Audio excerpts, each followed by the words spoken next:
seems to me like the party, really, the future is between Rand Paul or Ted Cruz. They are in the same generation, but they are appealing to completely different generations.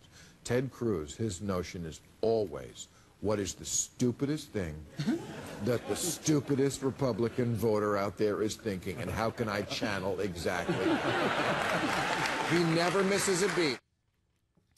He is considered by many to be the only member of the Republican Party who has the stones to take on the hard issues and say what is on his mind. Others see him as the true wild card that needs to be reined in. Ted Cruz gets an awful lot of ink, but is it the kind the right really wants? This and more. Let's welcome back to MidPoint the CEO and editor-in-chief at Politichicks.com, also co-author of the book, What Women Really Want, Anne-Marie Murrell. Anne-Marie, always a pleasure to have you on the show. Hey, Ed. Good to see one of my favorite Texans. There you go. One of your favorite Texan friends here. That's all right. We're going to put our boots up on the table right now and get to some talking here and get to some serious things about Ted Cruz. Look, Ted Cruz, I caught a lot of heat in one of the recent interviews I did talking about Ted Cruz from a few viewers who said that, Ed, you're just not treating Ted Cruz right, and we don't want to hear him questioned.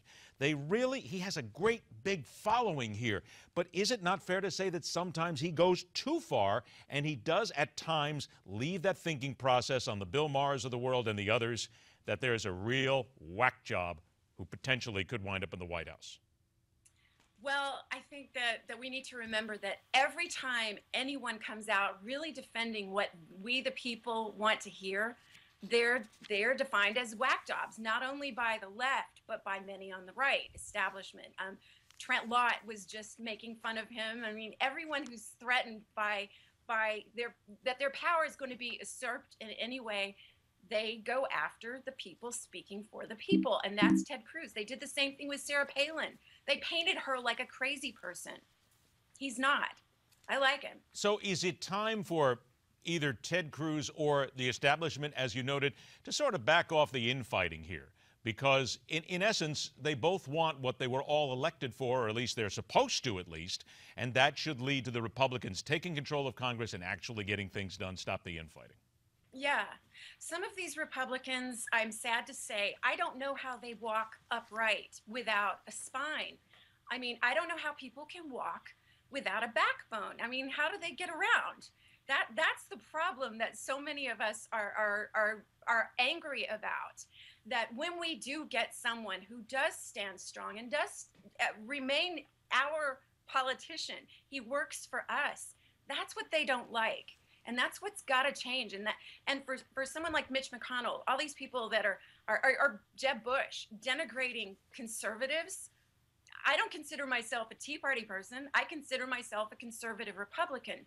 They are going after the people that got them elected, and they really need to cut that out. Couple minutes we got left here. You do not believe the Democrats are going to allow Hillary Clinton to run for president. Why?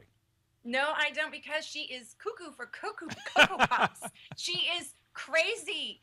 I used to be a Democrat. I've written in my book, What Women Really Want. Why I didn't vote for Ronald Reagan is because he seemed to be an elitist politician.